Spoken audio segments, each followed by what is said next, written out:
Electrocast. Hi, and welcome to Deep Leadership. I'm your host, John Rennie. Well, I hope all is well with you today. It is a frosty Saturday morning here in North Carolina, and this episode is brought to you by our sponsor, Jeremy Clevenger Fitness, who we featured on episode 145.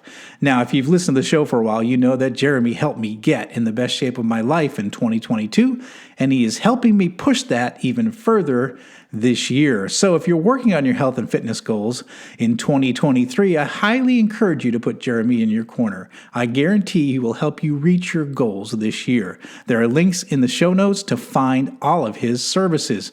I'm also excited to announce the new sponsor on the show, the Sasquatch Flag Company. The Sasquatch Flag Company is a family-owned business in New England that builds hand-carved American flags from seasoned white pine.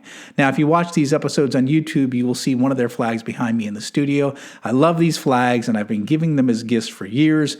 I really can't recommend them enough. So go to SasquatchFlags.com and check out all of their unique designs. I have another great show lined up for you today, but before we get started, I just wanted to remind you to check out the leadership books I've written on either Amazon or my website, johnsrennie.com. Now, this year I'm offering a new way to purchase all my books for a discount. I've bundled the books into what I call the Qualified Watchstander series, and you get all 3 books for 15% off the individual prices. This offer is only available on my website, so check it out if you're looking to step up your leadership game in 2023. Well, that is it. We're going to be talking about living your purpose in the second half of life, and my guest is Scott Papek. Scott joins us to talk about the challenges that many of us have with midlife, especially those who have switched careers. Now, it's easy to lose your purpose, get lost, and feel isolated, but there is a better way to get your edge back, no matter what you've been through, and Scott shows us that way in this powerful episode. So, are you ready to dive in? Let's get started.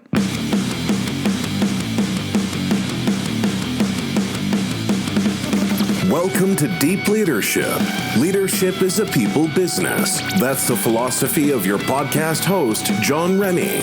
As a former Cold War submarine officer who spent 20 plus years leading businesses in corporate America before starting his own manufacturing business, he knows that leadership matters.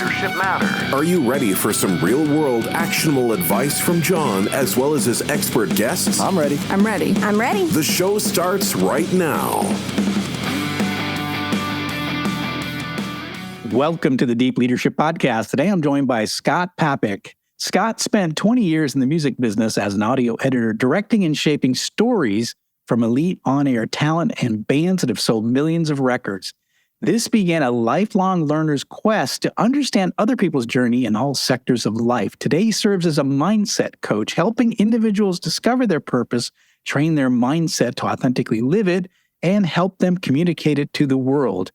He's the managing partner at Max Out Mindset and author of Age is Your Edge, How to Find Fulfillment and Purpose in Midlife. And I'm excited to have him join the show to talk about living your purpose, especially in the second half of life. So Scott, welcome to the show. John, it is an absolute pleasure. I appreciate the opportunity. I'm not an expert at anything, but I'm just really curious about a few things. Absolutely. And I'm just honored to have you on the show and to talk about this book. I'm excited for you. So congratulations on the book, and we're going to dive in and learn about it. But first of all, tell us about your background. How did your experience in the music business translate and kind of move you into mindset coaching? Tell us about that transition.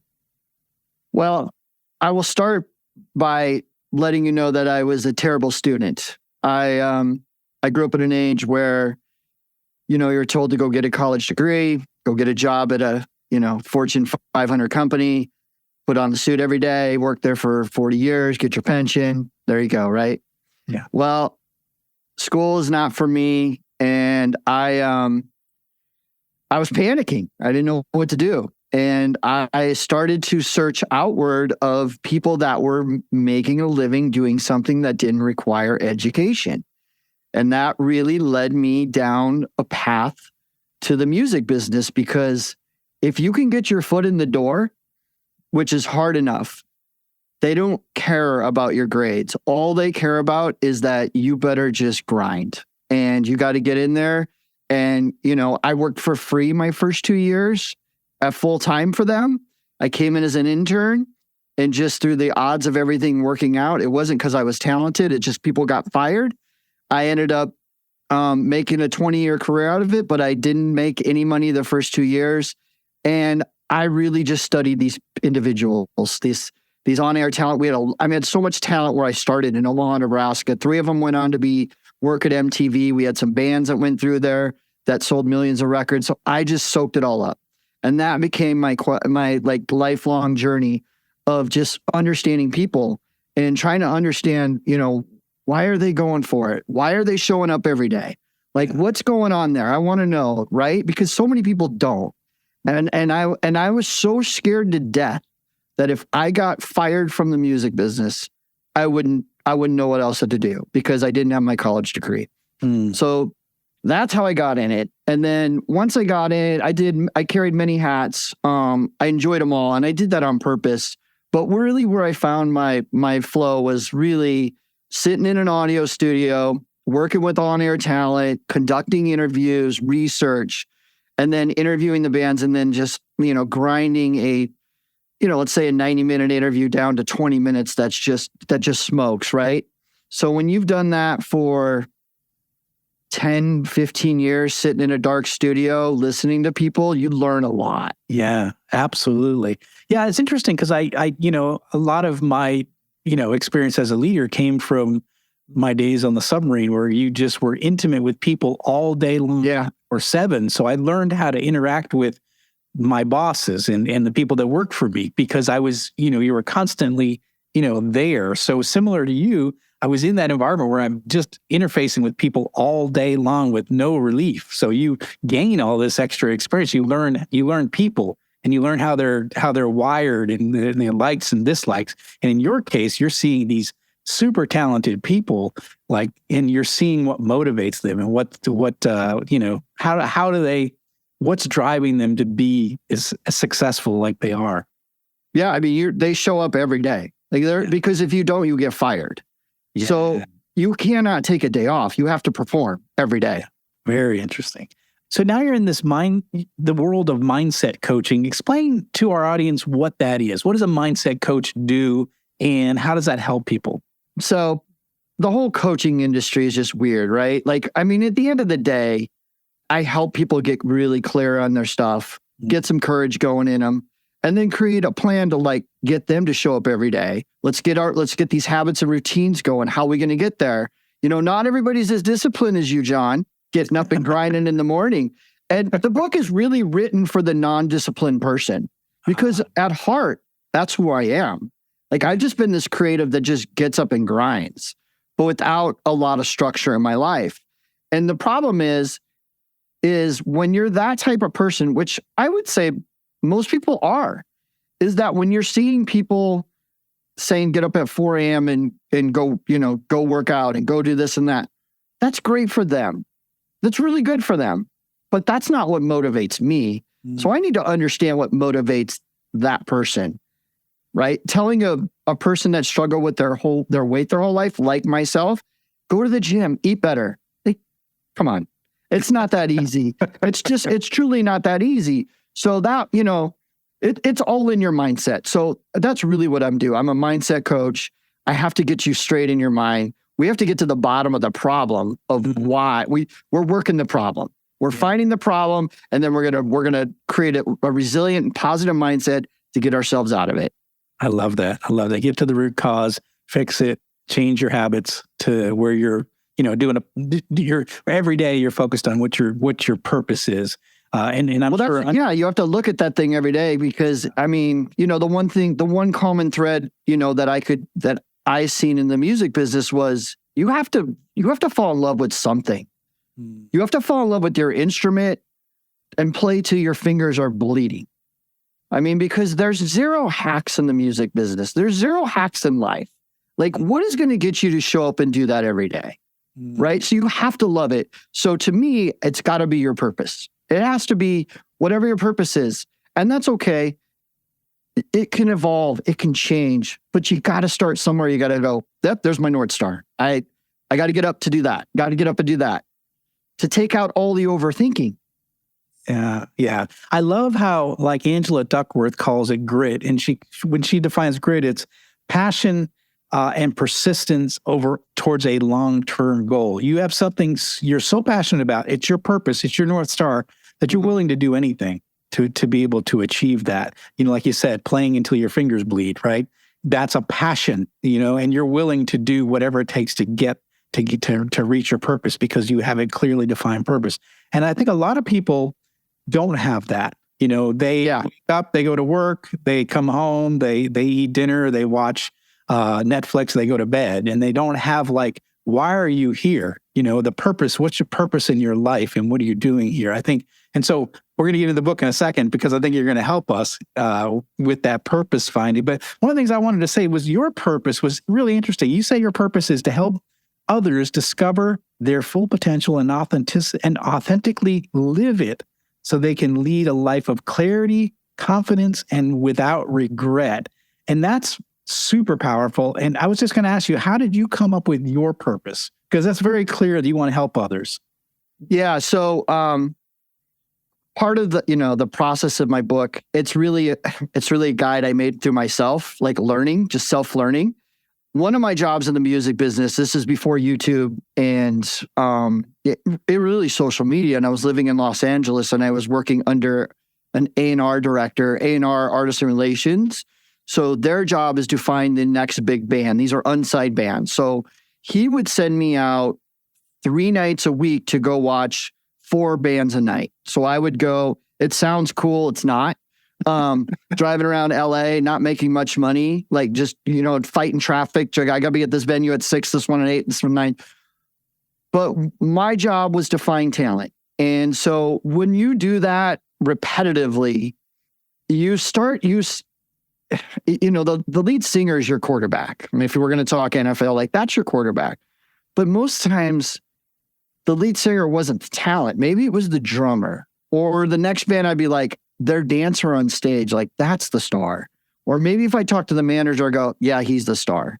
So I didn't realize it back then, but I've always been searching for good in people. That's always been a thing for me. And that's so exciting because once we found a band that had talent, you bring them in and then it's all coaching. It's all of prepping them hey, here's the next step. Here's what we got to do. And in that moment, there's excitement, there's nervousness, and it's you got to keep them calm and you just got to keep them growing and keep them, and keep them going so that they don't lose their minds. Because some of them get in that, they see that success and they don't know how to handle it. So you got to keep them even keeled. So that skill alone is probably my favorite skill, is discovering talent. I use it all the time. And that's not just in instruments. It's sometimes how someone expresses themselves, talks. Maybe it's the way somebody writes. I'm just always searching for talent in people or that thing because everybody's got something. But I think that's the root of my purpose. And I know it is a gift because I've been able to use that to help people. I mean, I did it in the music business. I've done it to my friends. I've done it to clients, so that's where I came up with it.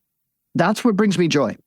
Yeah. And I think and we're going to talk about it in your book, but I think when you find your purpose and you live your purpose authentically, you do find joy. You find that you're doing what you were put on earth to do. And that's a good feeling. There's you want to talk about freedom. That's freedom. When you know why and how you do things, and when you finally, that light bulb goes out, you're like, holy cow. And, and if you want to do some dirty work and go back in the day and, and then you start going, hey, this was my purpose. Oh, wow. This is why I did this when I was 20. This is why. It's really cool. It's really, really cool. And now I can regulate things, right? When something comes at me that would be a trigger, I'd be like, oh, yeah, nope, I see you and you are out of there. Yeah. This is good. This is excellent. I think this is really important for the leaders that are listening in because I think, we can fall into a trap of just going into work every day and doing something, doing our jobs and making money. But I think it's more important that we make sure that we're doing what we've been, placed on earth to do. And I think that's really important. So let's talk about your book. Let's shift gears a little bit. You have a new book out. It's called Age is Your Edge, How to Find Fulfillment and Purpose in Midlife. Tell us about it. What compelled you to write the book now? So the uneducated kid here that couldn't finish college, that used to be just a terrible writer, like never had a desire to write the book until I needed the book, to be quite honest. Yes. And I needed it because, it's the same thing with me. You hit an age and I just became lost. I spent 20 years in the music business. This is really what happened. This was the trigger. And then you get out and it's like, wow, I'm used to people needing me all the time, every 5 minutes, fix this, let's do this, to really just getting out and being completely lost. And that was a good 2 to 3 years, straight up depression, like trying to figure out what that was. I went out on my own and I was still doing radio, but instead of doing it at, radio stations or whatever, I was doing it in a bedroom and there was no one else around me. I just started looking outward for other people. And then I got hooked up with Commander Jack Riggins, that's been on your podcast, and Dr. Larry Widman. Also been on the podcast? Yeah, he's on the podcast, and I'm the managing partner with him at Max Out Mindset. And I was watching how they were transforming teams with their voodoo, I'll call it. Because, Jack was a SEAL commander, and then, Dr. Widman is an elite mindset coach. And that was the part where I had seen these transformations. I was like, oh my gosh, like I need to do that. But at the same time, I was like, no, I need this myself. So between them and then, getting to a starting point and then really reflecting back on my career, like, man, when I worked, like, when was I my happiest? What was I doing then? Right? Like, where was I doing back then? And, so I just started writing a ton of notes for about a good 2 years and putting it all together. And I was like, I have all this access to people that have really done some cool stuff. And there's common themes in people that show up and go for it. And I put it out as a guide. And, I started when I was doing the research for it, in midlife, there's not a lot of information out there about midlife people. There's not a lot of science on it. It's just kind of there's not much information out there about it. So I was like, that's just a sign. Like I'm the demographic. I'm speaking it. I went through the crap. I know these work. I've seen them work. These aren't things I just made up. Like I've seen them work in the music business. I've seen them work with, win championships in sports. Like I've seen it, but I wanted to write it for the non-go-getter. Yeah. I wanted it to be like, I'm not going to tell you to get up at 4 a.m. But here's some cool things you can do to get started. Like I just wanted to start a thought. The big why was I have young twins that are 10 years old and I'm in my 50s. And I thought, I want to write something that they have something when they hit this point. And if I'm not around, yeah. I wanted to make a guide that was evergreen, that it could read it over and over and over. Because it's the basics. The basics always win. All the fanciness destroys everything. So that was really the why on it. We'll be right back after a quick word from our sponsors. Leadership skills are like any other skills. You need to practice them to get better at them. Best-selling leadership author John S. Rennie knows this. That's why he's written a new book called You Have the Watch. It's a guided journal for leaders designed to take you through an entire year of leadership training. By the end of the year, you will master 50 of the most important leadership skills. If you want to have a greater impact on the results and people in your organization, go to youhavethewatch.com and pick up your copy today. This episode is brought to you by Jeremy Clevenger Fitness. As a high-performing leader, you know that leadership isn't about telling people what to do. It's about leading by example. And for most people, the one area that they're lacking when it comes to leading by example is their health and fitness. By improving your health and fitness, every other area of your life improves. But how do you get and stay fit as a busy leader? Well, you do what you've always done. You hire the best person for the job. Don't struggle on your own. Put Jeremy Clevenger on your team. Jeremy will work with you to take your physique, mindset, nutritional habits, and more to the next level with his step-by-step, all-inclusive coaching program. Now, I've worked with Jeremy for the past year, and I'm in the best shape of my life. If you want to step up your game, reach out to Jeremy at apexperformancesystems.com to find out more and get your initial consultation scheduled with him today. This episode is brought to you by the Sasquatch Flag Company. The Sasquatch Flag Company is a family-owned business in New England that builds hand-carved American flags from seasoned white pine. Each flag is hand-built and each star on the flag is hand-hammered and chiseled. No two flags are alike. They offer a variety of flag designs to honor the police, military, firefighters, dispatchers, and search and rescue personnel, to name a few. These stunning handmade flags look great in an office, a studio, the back porch, or above the fireplace mantle. They make the perfect gift for the veteran, first responder, or patriot in your life. Now, I love these flags, and I've been giving them as gifts for years, and I was a customer long before they became a sponsor of the show. I can't recommend them enough. So if you're looking for that perfect, uniquely American-made gift to give away, or if you want to treat yourself, go to SasquatchFlags.com and get your order in today. Explain what the pillars that this book is built upon. My favorite word in the world is care. Because if you care, you will do whatever it takes. You just gotta freaking care. Mm-hmm. So it was built around there, and the four pillars are: care would be clarity. Let's dive into what our skills are.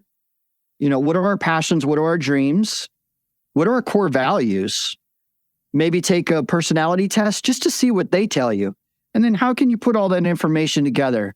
There's probably some common threads there that you'll see something get real excited. Then you'll start thinking, right? And I think within those things, you can find your purpose in there. You can.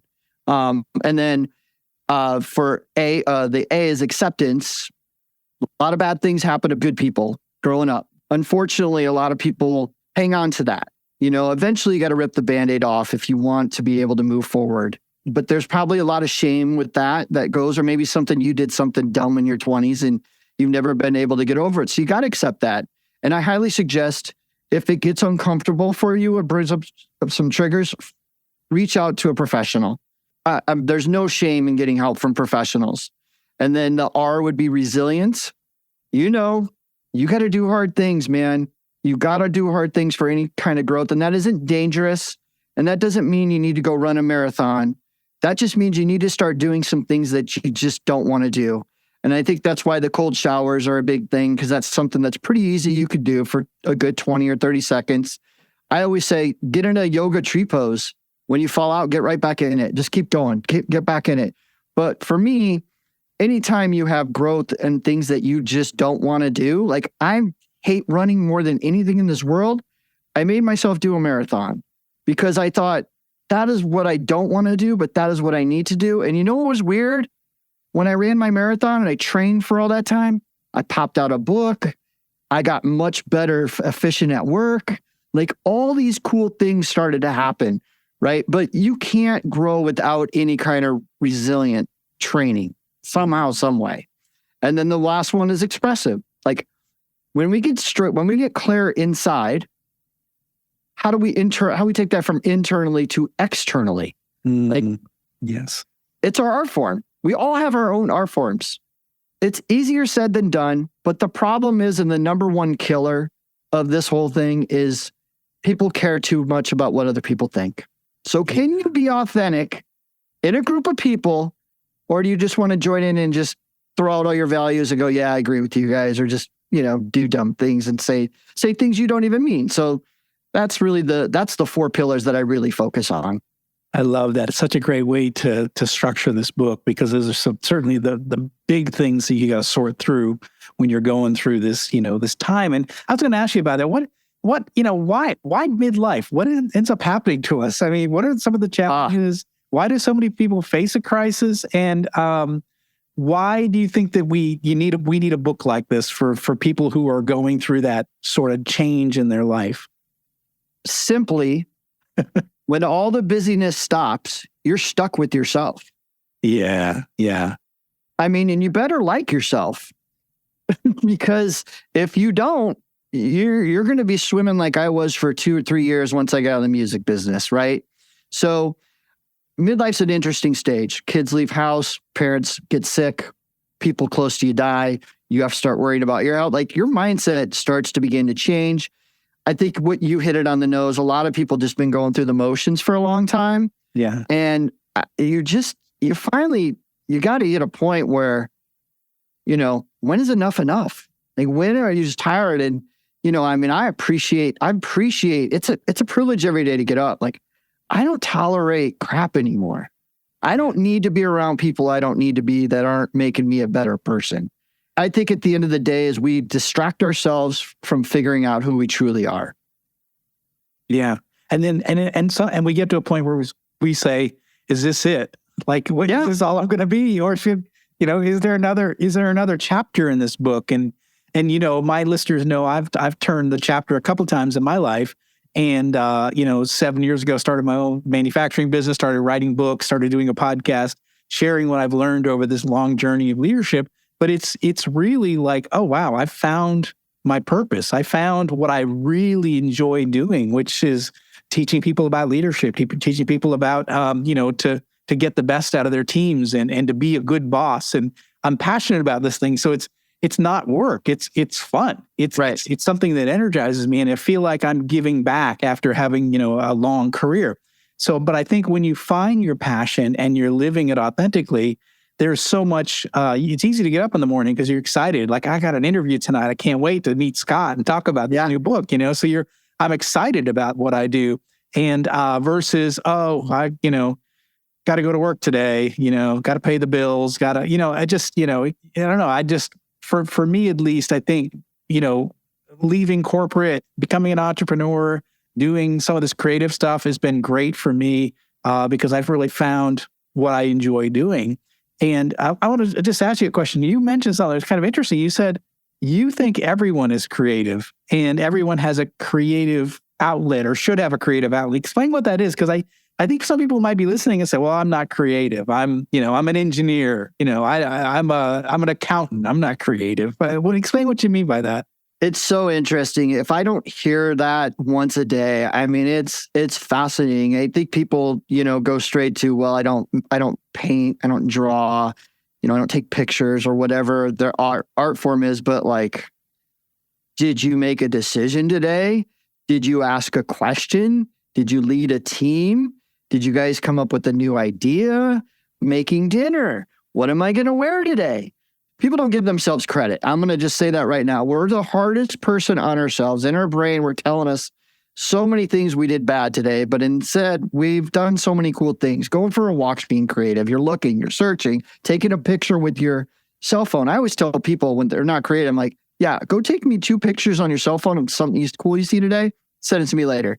And it just changes their whole mindset on that whole thing. But I think moving forward, where creativity is going to have the most impact is how to ask better questions to get better answers.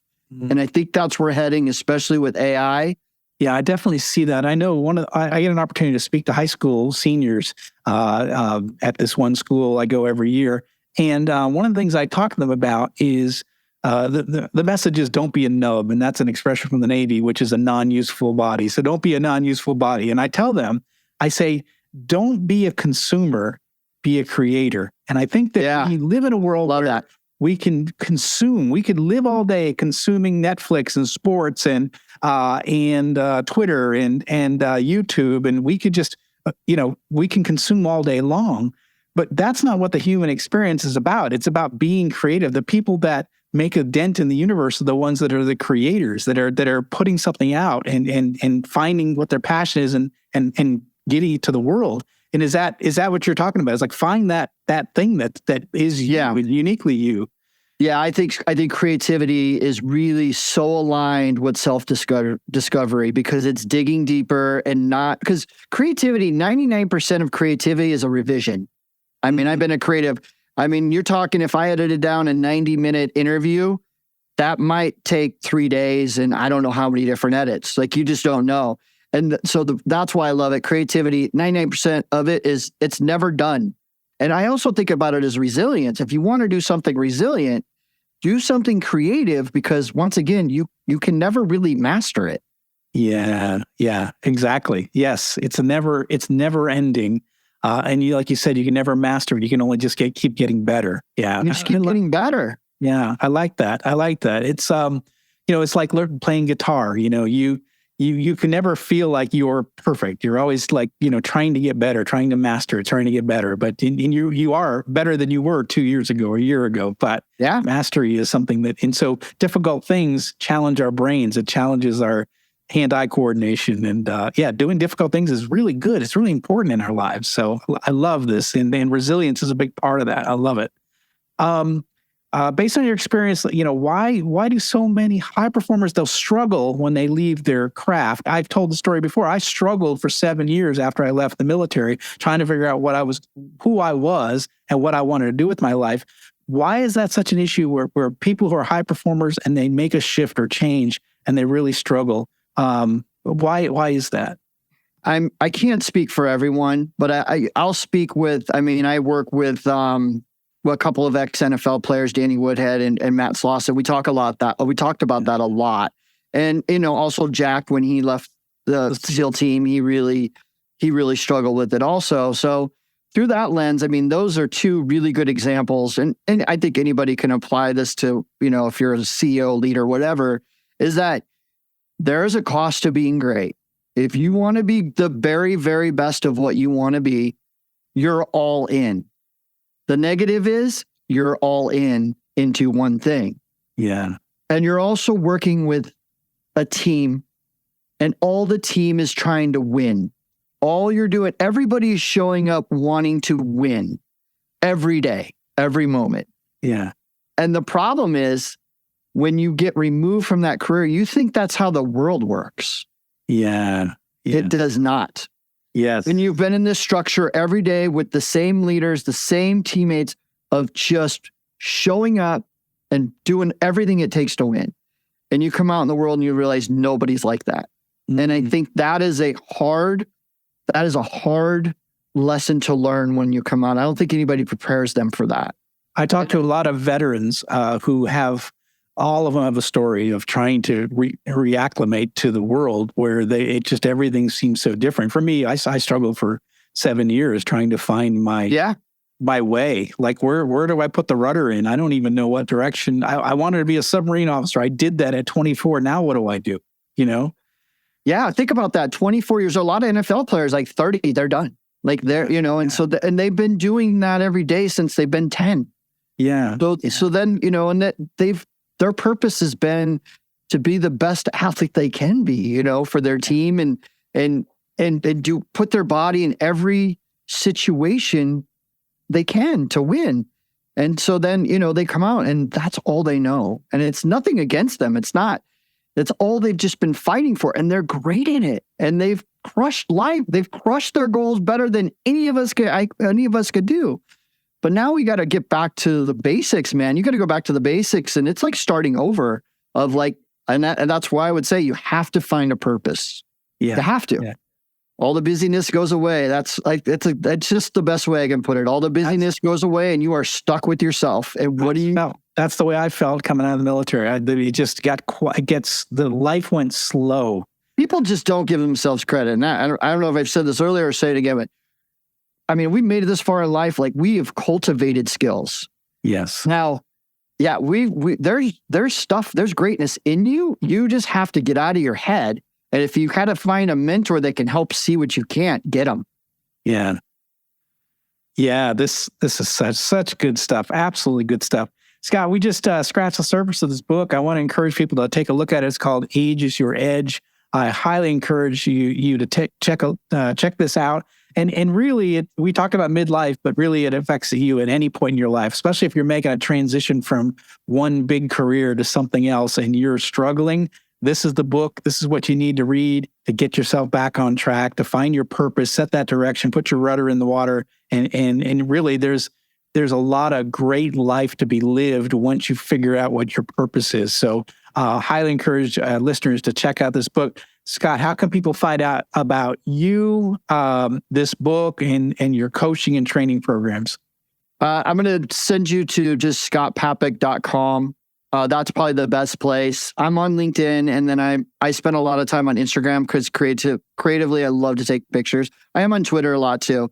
I do like to share pictures, and I write of like my nonsense thoughts on midlife and mindset like all the time. If you're just thinking and you're like, hey, you got inspired a little bit from this, just start 2 things. I want you to just take a pen to paper, because writing is the greatest thing you can do, because you have to speak and listen to yourself at the same time. I want you to write down your skills, narrow that down to what you love, and then write down why people come to you. What do people come to you for? And there's where you start, right there. And then I know you do a lot with leaders. When you can get your company's purpose connected to your employees' purpose, the retention I thought was 88%. Did I hear? I don't hold me to this, but it was so high. I had to read it like 3 times. And the other thing is they become your biggest cheerleaders for recruiting. Yes, absolutely. We've talked about that on the show. If you can align, your company's purpose and your employees' purpose, and those things can when you get the stars aligned like that, magic happens. Watch out.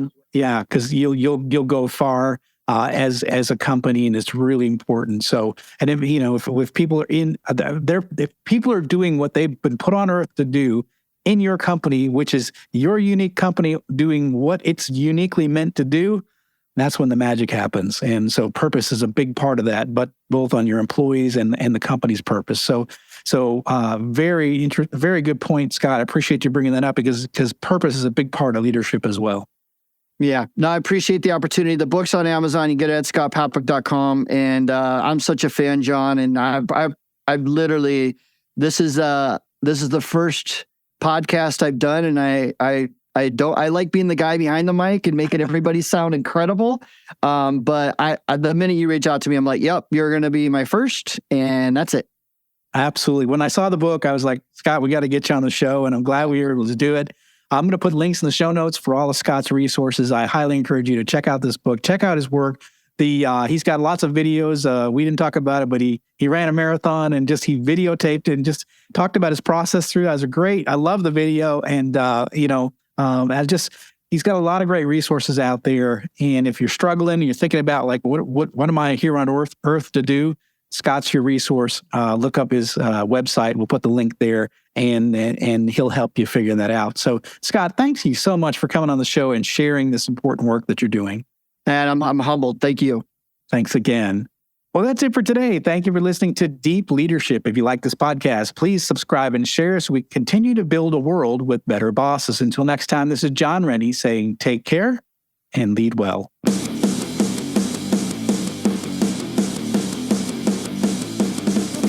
Thank you for listening to Deep Leadership. Thank you. Thank you. Thank you, thank you, thank you for all you do. We hope you enjoyed today's episode. For more information and updates, please visit our website at www.deepleadershippodcast.com or johnsrennie.com. Until next time, take care.